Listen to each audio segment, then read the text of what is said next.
Hello there guys, welcome to another my live video. So Manchester United travel to Serbia on Thursday to take on Partizan Belgrade in the Europa League. Obviously it is our third game in the Europa League. So far we have played two games in the Europa League. We beat FC Astana 1-0 and we did draw 0-0 with AZ Alkmaar last time out. But if we can get a result against Partizan Belgrade, it will put us top of the group as it stands at this present time. Man United and Partizan Belgrade are level on points, but it's actually going to be quite a tough game. Because Partizan Belgrade are doing very very well this season. They're sitting fifth in the Serbian Super League. Also their record at home has been very very impressive this season, and I think also take into account that their home record is also very very good in Europe. I think they're unbeaten in like 11 home games in Europe. So obviously we know Manchester United have got to put a performance out. It's probably very probable that Ole Gunnar Solskjaer will make a lot of alterations in the squad. Obviously we have got Norwich on the horizon. Norwich of course is over the weekend, so I think he will rest certain key players for that particular game. But I think he'll go a lot with with the youth in this game against Partizan Belgrade. Will he go with the same formation? As he did do against Liverpool at the weekend? Because like I mentioned, I did credit Ole Gunnar Solskjaer for what he did at the weekend, because I thought he tactically got it spot on against Liverpool, and like I mentioned, we did show a good tactical flexibility, because like I mentioned, for the majority of this season, a lot of Man United fans, including myself, obviously, have criticised Ole Gunnar Solskjaer's tactics, but it was a surprise solution that he did. He went with three centre backs. So in this game against Partizan Belgrade, he could replicate what he did against Liverpool and all that. So you just never know. Basically, if Ole Gunnar Solskjaer can try a few different elements, maybe his managerial, maybe his managerial tenure at Manchester United can turn him around. But yeah, this is obviously a very, very imperative game. Manchester United do need to win against Partizan Belgrade. Just want to give you some team news as well going into the game. As you all aware, Man United have still got quite a lot of injuries, but actually now some players have actually regained full fitness. As you all know, Anthony Martial recently recovered from injury, because he came on in the 1-1 draw with Liverpool. I don't know if he actually will be playing on Thursday evening. Maybe he could be rested, to play against Norwich on Sunday. But it's good to see, Martial anyway now back in action. I think it's confirmed that Paul Pogba, it's unlikely he will be playing in the game against Partizan Belgrade, so hopefully Paul Pogba can be back for Sunday. Obviously, Paul Pogba's obviously, had an ongoing foot injury that has obviously, been surrounding the player for a number of weeks, and Pogba, due to the recurrence of his injury, he initially sustained the injury in the 1-1 draw with Southampton early on in the season, and he's missed 6 of the last 8 games, due to this injury as Pogba. But, he recently revealed, I think, did Pogba, that, he's closer to regaining full fitness, which is very, very good news. Matic, I think Matic could be available for this game. Matic has obviously been out over knock injury. Like I mentioned, I think Matic, he's one of the problematic players, don't get me wrong. Obviously, he was first choice last season, and but in these games in the Europa League and the Cup games, Matic will get more opportunities. But you're looking at, he hasn't this year lost his place in the team. But yeah, I don't think his injury is too severe. His Matic's. Obviously, as you all know, regarding Alex Tuanzebe, he was actually named in the starting 11 against Liverpool. Obviously, he'd come off with a hip injury. Well, obviously, he got confirmed just before kickoff that he had sustained a hip injury. So, obviously, Marcus Rojo had taken his place in the squad. Like I mentioned, Alex Tuanzebe, in the games he has played in this season, he has been very, very impressive. But I still think he's actually no doubt for the game on Thursday. Is Alex Tuanzebe. Diego Dalot, he's not expected to play either.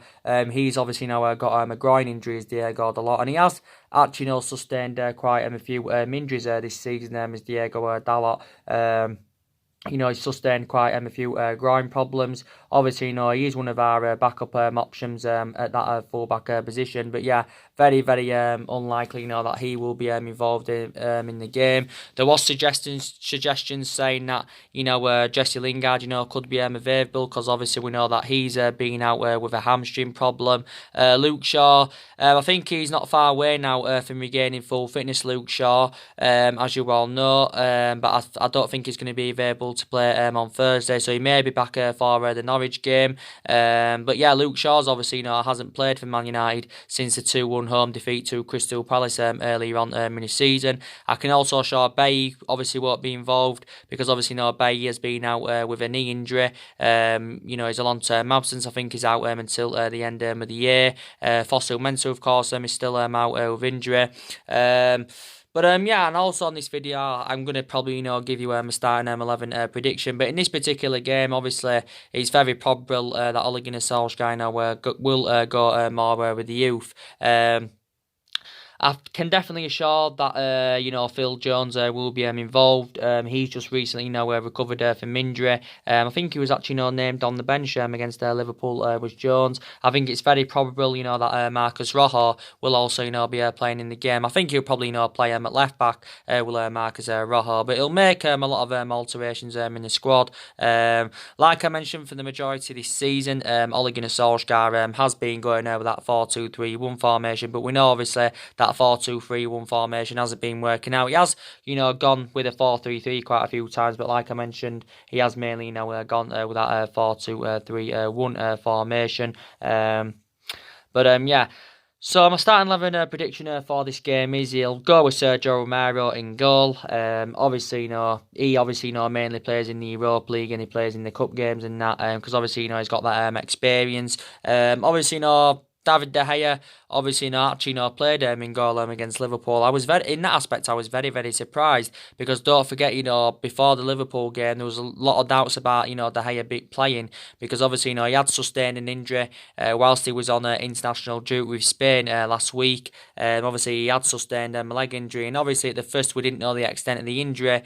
The extent of the injury was unknown, and then obviously, Solskjaer confirmed that his injury wasn't as bad as we first feared. So I'm glad anyway, his injury was not too severe, but he will, I think, be rested for this game. So it will be Sergio Romero in goal. Obviously, as you all know, Romero is our second choice goalkeeper. I think Wan-Bissaka, will play it right back. Obviously, he got back into the team against Liverpool. Obviously, Wan-Bissaka had missed the last 2 to 3 games. He missed the last 2 league games and missed the last 3 in all competitions. Obviously, because don't forget, Wan-Bissaka had the illness. He had tonsillitis, but I think he'll keep his place at right back. Obviously, due to the injury of Diego Dalot. Centre back partnership, I think he will go with Victor Lindelof and Phil Jones. Harry Maguire will be definitely rested for this game. It will be Jones and Lindelof as a centre back partnership. This is just me. Obviously, this is my prediction. Rojo definitely at left back. In my opinion, it will be a Rojo at left back. Like I mentioned, Rojo's versatile, and I mentioned, we have, got quite a few versatile defenders. I think the midfield will be McTominay. We have McTominay, Fred, or McTominay and Matic. I'm going to go with McTominay and Matic. I think that's what what our midfield will be. The 3 attackers. Gonna go with obviously Daniel James on the left. In the middle, could be Andres Pereira. Could be Jesse Lingard, could be even Juan Mata. So we have got quite a few players, that can play in that number 10. I'm actually, going to go with Juan Mata in that number 10. So I'll go with Daniel James on the left, Juan Mata in the number 10, and probably Jesse Lingard on the right. And I am going to go with probably Rashford up top, or it could be actually Mason Greenwood that starts the game. But I will, go with Rashford up top. So that is my starting 11 prediction for this game. But like I mentioned, Man United are obviously, we are enjoying our worst start to a Premier League season for 3 decades. We haven't, the last time we had this bad start to his season, obviously, was back in 1989, and we have got to start, getting wins under our belt because, so far in the Premier League, this season, we've only won two of our first nine games. We've won two, we've drawn four, and we've lost three. So in that aspect, we've only registered 10 points from a possible 27, and we know that's nowhere near good enough, to our standards. And also, our away form needs to improve. Like I mentioned, we haven't won away from home, since the PSG game last season, when we did produce that miraculous comeback. Obviously, I think it's now 11 away games that Ole Gunnar Solskjaer's had, without a win at Manchester United. And I think also, our home form needs to improve. So we also, do need to take that into account. But everything, needs to improve. I think we need to start scoring more goals because obviously, so far this season, we haven't been clinical enough in front of goal. I don't think we've created enough chances. I think in certain games this season, you can pinpoint out where we've actually had a lot of chances, but we just haven't been ruthless enough in front of goal. And that seemed to be a problem last season, wasn't ruthless enough in front of goal. And this is why, we didn't, manage to score enough goals. I think last season, we only managed to score 53 goals in 38 Premier League games. So far this season, we've only scored 9 goals in 9 Premier League games. So in the games, we have scored in this season, we've only scored 1 goal, except, the game against Chelsea on the opening day this season, when we did win by 4 goals to nil. But one thing, I can probably assure that Ole Gunnar Solskjaer's job will be safe, probably at least until January or maybe even this season. Obviously, recent reports did say that Ole Gunnar Solskjaer was under serious pressure at the football club, but despite our disastrous start to the season,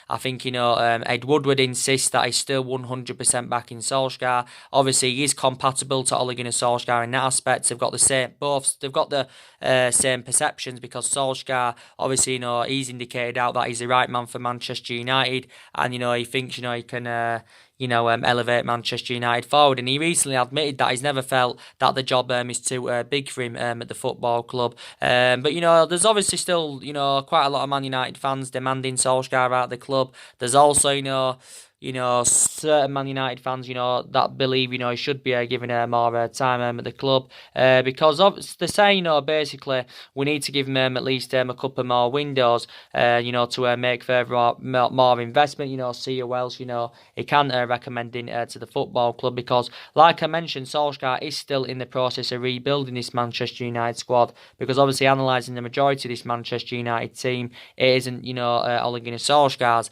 the vast majority of this Manchester United team is Jose Mourinho's, because taking into account Jose Mourinho recommended 11 players to the football club, and Solskjaer still inheriting the vast majority of them now. But, obviously, due to our inconsistency, and that, not obviously, all the blame stems from Solskjaer. I think some of the blame does stem from Solskjaer. But like I recently mentioned, I think the vast majority of the blame stems from the board. Because like I mentioned, with the poor recruitment and the poor selection of managers, and that's what I meant, this is why the board have been a liability for several years. And, the board, for me, need to assure structural changes at the football club, and whether they can assure these structural changes or not, I do not know. Certain Man United fans are saying, we should get rid of our current board and recommend a new board in. And I think, the board didn't back Ole Gunnar Solskjaer enough, during the course of the summer, as, they did actually assure. But I think one thing the board did assure this season was, at the beginning of the season, that Solskjaer's job will be safe at least until May, because obviously they realised that they didn't back him enough, during the course of the summer. So a lot of the blame does stem from the board. Some of the blame also stems from Ed Woodward, because he's also been a liability for a number of years. You've obviously got a lot of Man United fans also demanding him out of the football club.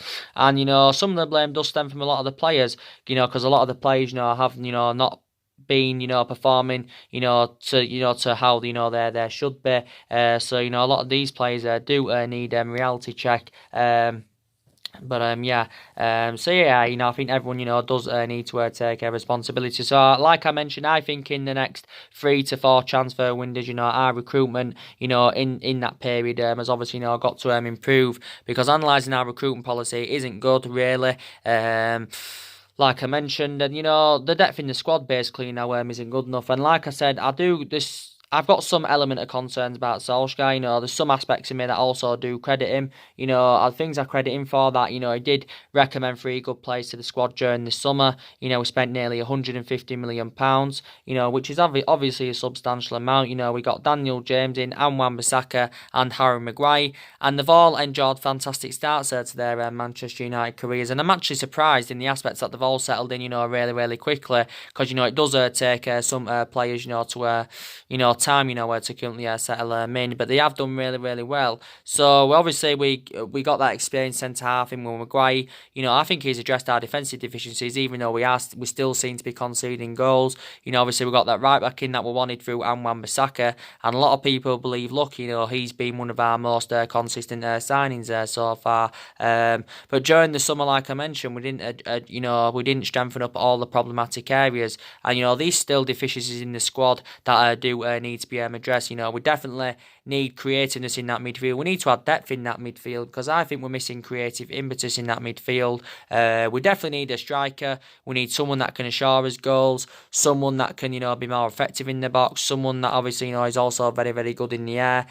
So yeah, we do need a striker, because I think we look very, very, very, very exposed in that attacking line following the dismissal of Romelu Lukaku and Alexis Sanchez, and obviously Rashford was injured early on this season. Not too long ago actually, Martial recently recovered from injury. Don't forget, for the majority of the summer as well, we was in search for a right winger.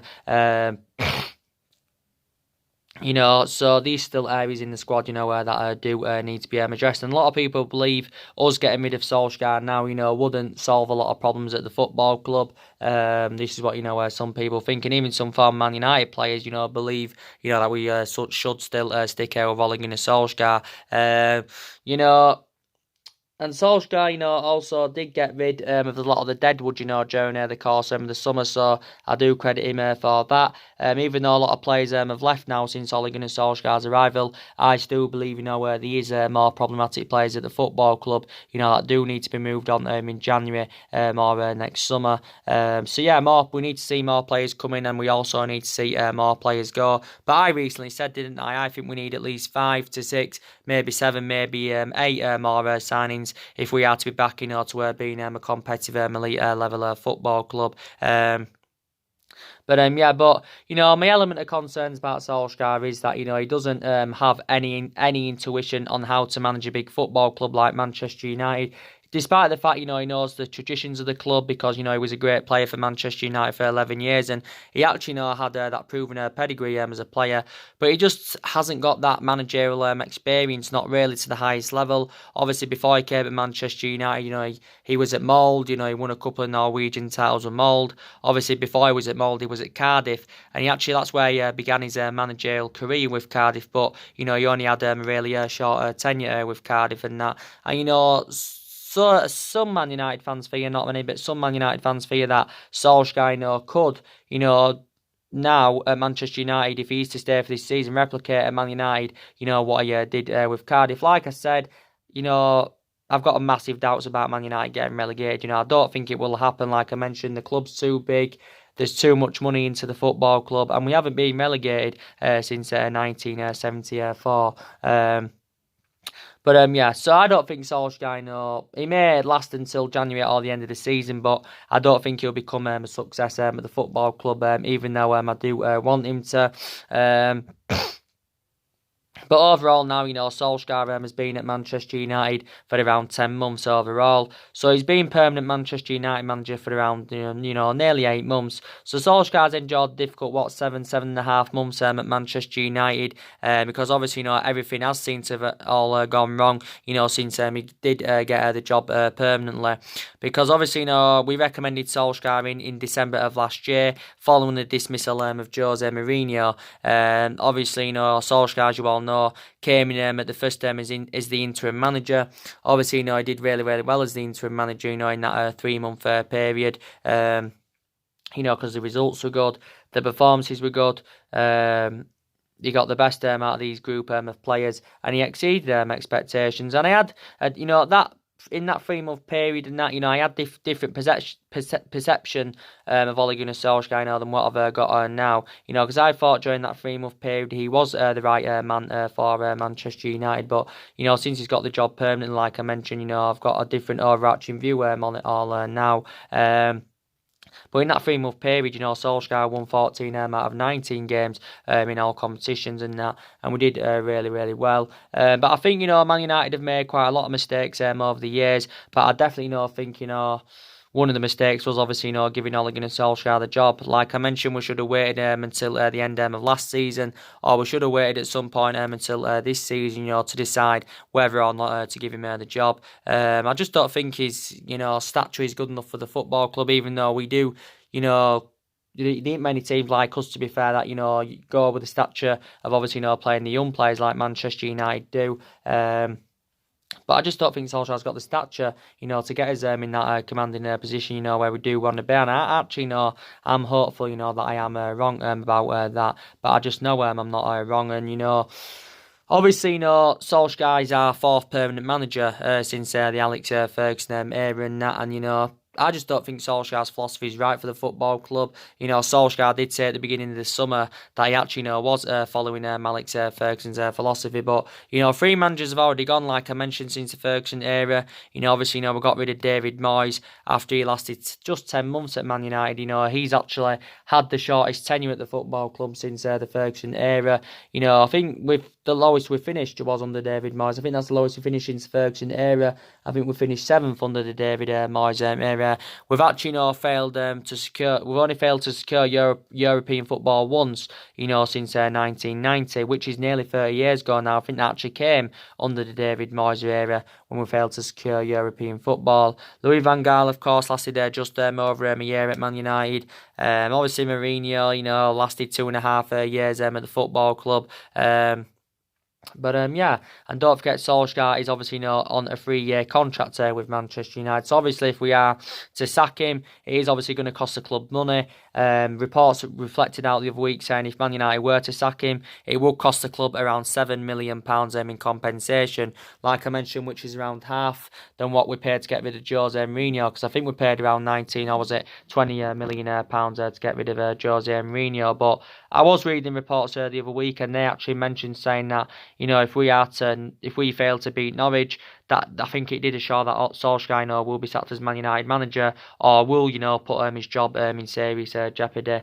But either way, even if he lasts this season, he will not last at Manchester United, in my opinion. But he got it right against Liverpool, to be fair, and it was a really, really good point. To be quite honest with you, at least we stopped Liverpool from winning 18 in the Premier League on the bounce.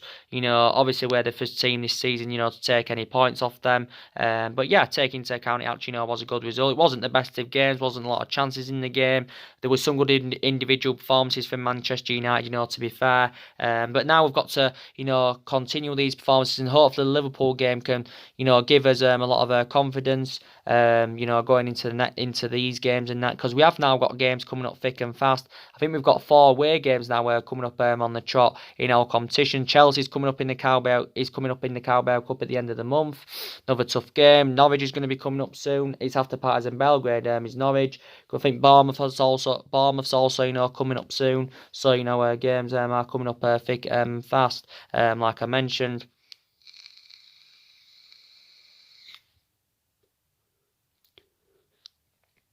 But as you all know, Solskjaer, I think he's aware of the expectations.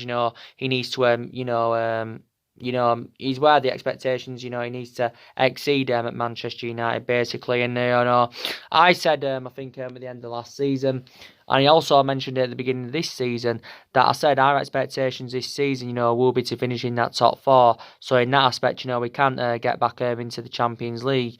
Because, I did say, I knew, even despite the 3 signings we recommended in, I still knew, we wouldn't mount any kind of title challenge up this season. I still know our squad at this present time is not good enough, to win the league. But I didn't expect us, to be in a really, in this bad position, than winning now. I did expect us, to be higher than this. But yeah, you know, and I think our aspirations anyway in the next couple of seasons, you know, will be to finish in that top four. But we are all aware that a massive rebuild is needed at Manchester United. I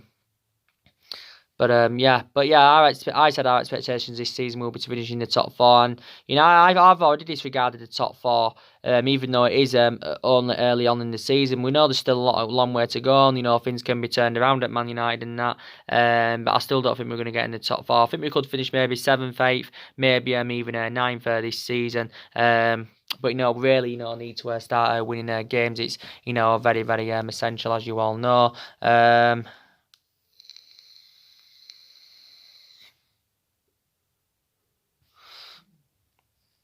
And you know, another thing I credit Solskjaer for, you know, he has got a lot of trust with him and his young upcoming players, to be fair, because I think the vast majority of the young players this season have been given their chances, which I'm obviously very happy about. Because I thought a lot of them became a fruition throughout pre-season. Don't get me wrong.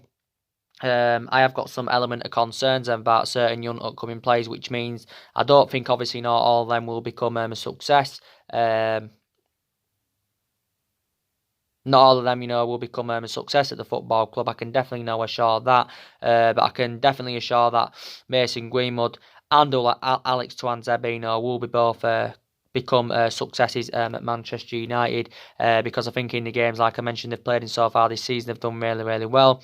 You know, my perception on Mason Greenwood is that by the time he's 23, 24, I think he can be a world-class centre-forward for Manchester United. Definitely can be a world-class centre-forward for Manchester United. You know, and you know he's not yet started a game from the start in the Premier League, and I think you know he needs to get given the start in the Premier League and that. So when is Ole Gunnar Solskjaer going to give this kid a chance? He only turned 18 years of age at the beginning of the month. He only made his full debut for the football club in the 2-0 home defeat to Cardiff at the end of last season. Yeah, he will become a success in my opinion, and you know I think he's actually predominantly number 9. You know, but I think we've played him on the right a few times, but we have got quite a few, you know, attackers and that can play in that number 9. Greenwood can play number 9. Rashford can play in that number 9. Rashford's been mainly anywhere playing in that number 9, you know, due to the absence of Anthony Martial, but Martial, my perception on it, Martial is more effective in that number 9, you know, like I said, and he obviously got given the number 9 at the start of the season, even though he does predominantly, you know, play out on the left out wide, does Anthony Martial. But you know, there was reports not too long ago coming out saying that, you know, we are considering loaning Chong, Gomez and you know, Jimmy Garner out in January, and I think you know that could be beneficial, you know, because maybe you know it'll gain them more experience, it'll be you know more beneficial for their career. Maybe we feel as though that they're not good enough to represent Man United, or you know, like I mentioned, they need more experience and that, or they're not getting the opportunities that they would like. So maybe it would be you know very you know beneficial to you know loan some of the young upcoming players out.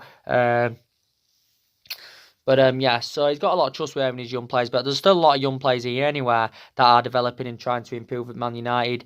Obviously, you got Brandon Williams. The good news about him as well, he's just signed him a new contract not too long ago as Brandon Williams. He's played at left back, you know, quite a few times. Obviously, started in our last Europa League game against Alkmaar.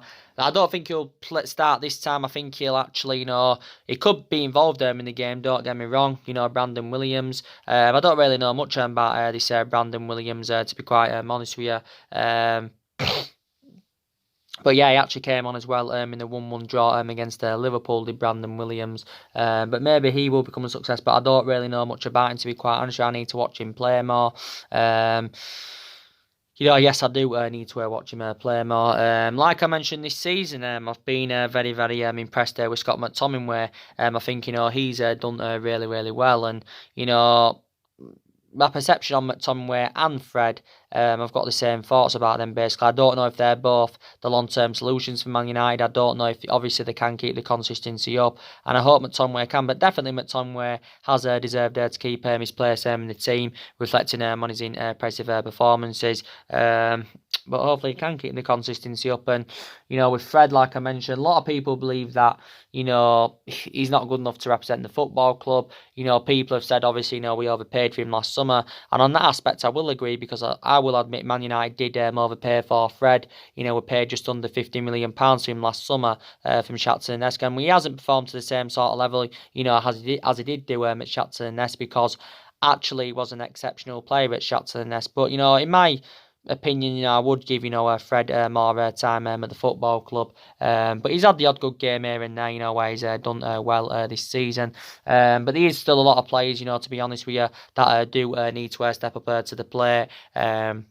Without a shadow of a doubt. My perception on Marcus Rashford is that, I thought Rashford, actually, did really, really well, in the game against Liverpool. That was the first game, he played where he did well, since the opening day of the season against Chelsea. Because, like I mentioned, Rashford did well throughout pre-season.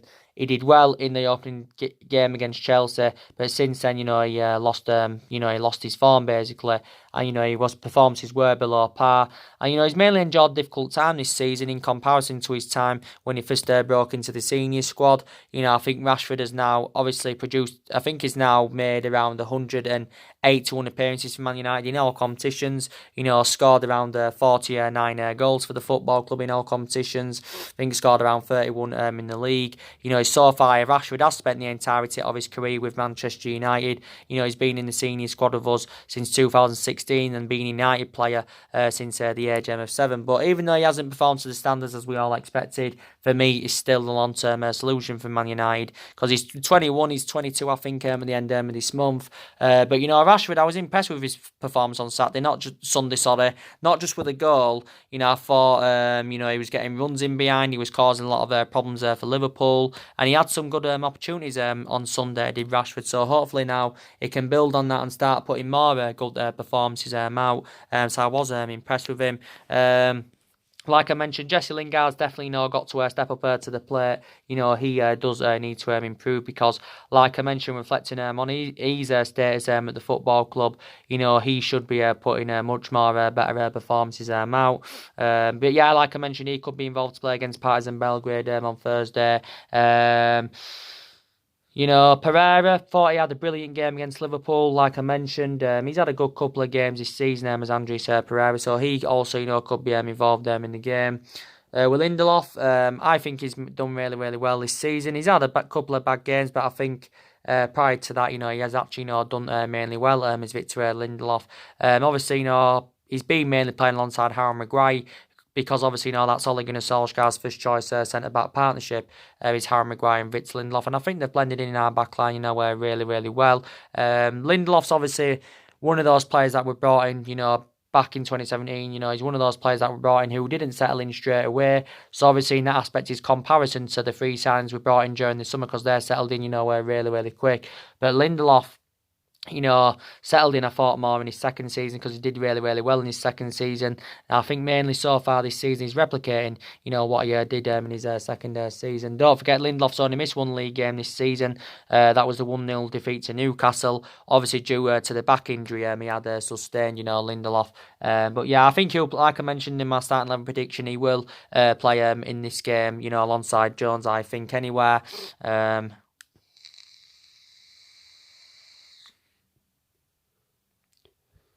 I think anywhere. But yeah, these still certain players that do need to step up to the plate, like I mentioned. But like I mentioned, a lot of money, has been spent at Manchester United. A lot of money's been spent at the football club over the years, and I initially said, anyway, I don't like the way the football club has been run in the last 6 or 7 years, because I think we've had cultural problems in that, and it's obviously very essential to bring players in who you think is going to fit the culture of the football club and that, and the history of the club, like Solskjaer was saying, obviously early on in the summer and that. But for me, what was spent under Solskjaer, 145 million, just under 400 million was spent under Mourinho, over 200 odd million was spent under Van Gaal, and obviously, 67 million pounds was spent under Moyes. So it's around 800 million that's been spent in all the managerial eras since the Ferguson era. So we spent just under £1 billion pounds at the football club. But like I mentioned on my recent videos, it's not always about spending big on players and getting them Glasgow players, because it doesn't always, guarantee you success, as I think you are all aware of. But players have come in. Obviously, players have left over the years. Players have left over the years and that.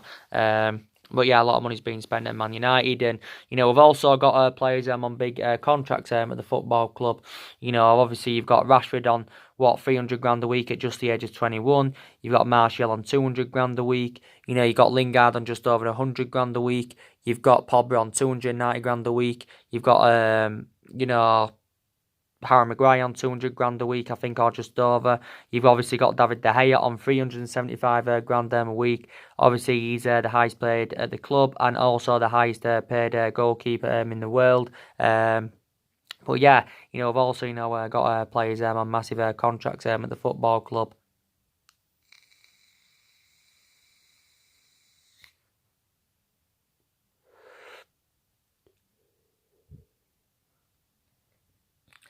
At the football club and all that. But like I mentioned, regardless of who our manager is, no one is going to invoke Alex Ferguson's legacy, at Man United. And Solskjaer definitely, I can assure Solskjaer won't invoke Ferguson's legacy, to save him at Manchester United, because, we were so dominant under Alex Ferguson. Obviously, he had 20 odd years of success at the football club.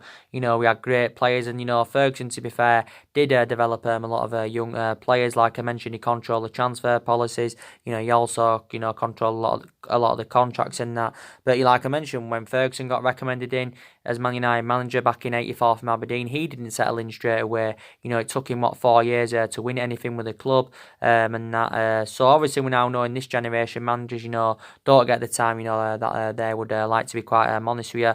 But we won a total of 38 trophies, I think, under the Alex Ferguson era. So the vast majority of our trophies we won, obviously, came under Alex Ferguson. We've been struggling, for silverware in the last 6 or 7 years. We haven't won the Premier League since 2013. So it's nearly 7 years, we haven't won the Premier League. The last time we won it, obviously, it came under Alex Ferguson's last season. We didn't win out under the David Moyes era. We won the FA Cup under Van Gaal, won the Europa League and League Cup under Jose Mourinho. But yeah, things do need to be turned around at the football club. But I'll back Ole Gunnar Solskjaer all the way as however long manager, as however long he's my manager and that. But I just don't think he's the right man for Manchester United.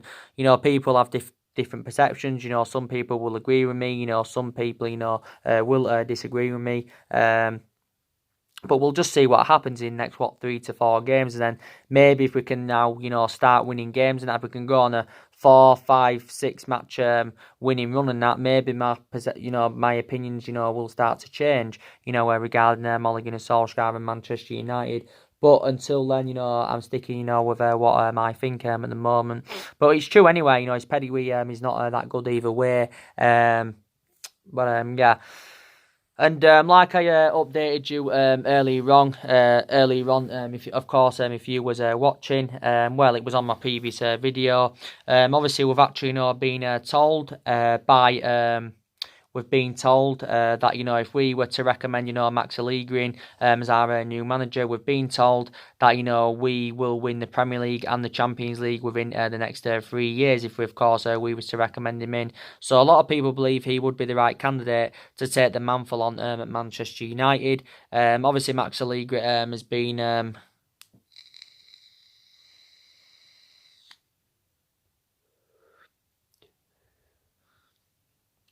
Max Allegri has been managerless, since the end of last season. Because don't forget, at the end of last season, he did step down as Juventus manager, Max Allegri. And he had a 5-year tenure with Juventus and that, obviously he won the vast majority of his silverware there. He also got Juventus to 2 Champions League finals. And I think there's been a lot of speculation going on about Max Allegri now. I think it's likely he will be the next Man United manager if Solskjaer is to be sacked, because I think we've identified him as our primary candidate. But, he has got that managerial experience. He's obviously not yet ever managed in the Premier League. He is around 52 years of age. He has been managing for around 16 years or just over 16 years. A lot of reports are saying as well that he has been learning English in preparation for his potential move. And if he has demanded a few things he wants to do, if he is to come in as new Man United, if he's to come in as Manchester United's new boss, he wants to bring Ever in as one of his coaching staff. Ever, of course, is a former Man United player, and he also, does want to bring Mario Mandzukic and Emre Can to the football club. Them two, of course, are currently playing for Juventus at the moment. So he has demanded, quite a few things out.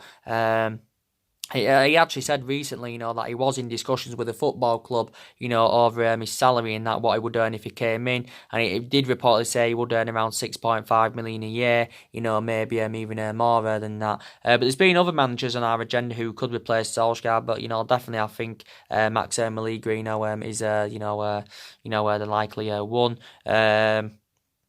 Without a shadow of doubt. I was reading recent reports as well, and it actually mentioned that Arsenal, could go in for him, because obviously, Ryan Ray's under serious pressure with Arsenal. Obviously, Arsenal losing Sheffield United 1-0 on Monday night, and, probably a lot of Arsenal fans feel that, he's not the right man for Arsenal to, elevate Arsenal forward. Ryan Ray's now in his second, season with Arsenal and that. But maybe some Arsenal fans, still believe, he needs to be given more time. So maybe, if they sack Emre, before Solskjaer gets sacked with Man United, then, maybe Arsenal will get Max Allegri, instead of Man United getting Max Allegri. Don't forget as well, take into account Pochettino's under serious pressure at Tottenham. Tottenham have enjoyed a woeful start to the season. And that. Don't forget, before we recommended Solskjaer in, we was in for Pochettino for a long time. He was actually, our top priority. But obviously, we didn't end up, getting him in. But obviously, as we all know at the moment, as it stands, Solskjaer is our current manager. So we know that Italy's been a very popular destination for the vast majority of our players that have left this summer. Obviously, quite a lot of our players have left Manchester United to go to Italy and that. Obviously, we know that Valencia left at the end of last season after he served 10 years at Man United. He was a long-serving player at the club. He didn't go to Italy, obviously. Smalling left the football club. He went on loan to Roma for just under 3 million. Despite the fact he has gone out, he went out on loan though. We have still got 6 centre backs in the team. Obviously, Darmian left the football club for just over 1 million. He went to Italy. Ander Herrera, don't forget, left the football club in the summer. He left on a free transfer, and I was infuriated in that aspect. I don't think we should have got rid of him at all, because, we got Ander Herrera in from Atletico Bilbao, paid around, was it 29 or 30 million, and he had, 3.5, 4 good years out of the 5 years he was at Man United, and you could arguably say that he was one of our best players since the Ferguson era, so it was a mistake getting rid of him. And Fellaini, he served 6 years at Man United, he left for China in January. It was the right option for Man United to get rid of him. And, Lukaku and Sanchez both left, of course. Obviously we also loaned a couple of goalkeepers out. So, yeah, a lot of players have left now. But like I mentioned, there is still more problematic players at the football club, as you all know. So, there's a... Partizan Belgrade, Manchester United preview and that, give you some of the build-up to the game and that, and, obviously, I wanted to give you, some team news and my starting 11 prediction, and also take into account as well that this is actually, where I think the only previous occasion where, Man United and Partizan Belgrade played each other was back in 1965, 1966, I think it was. I think it was a European Cup semi-final at the time. So that's over that's about 50 odd years ago now, isn't it? Something like that. But our record's not too bad in the Europa League. You know, we're unbeaten in like 13 Europa League matches, like I mentioned. Yeah. So anyway, guys, drop your comments, likes below on the channel, and I probably presume Solskjaer will be coming up with a press conference for this game. You know, it probably, will be tomorrow if he does win, that is, which I presume that he should do. But yeah. So anyway, guys, drop your comments, likes below on the channel. If you do consider a subscribe, as always, and take care. God bless, and I'll see you all again very, very soon. Thanks for watching, guys.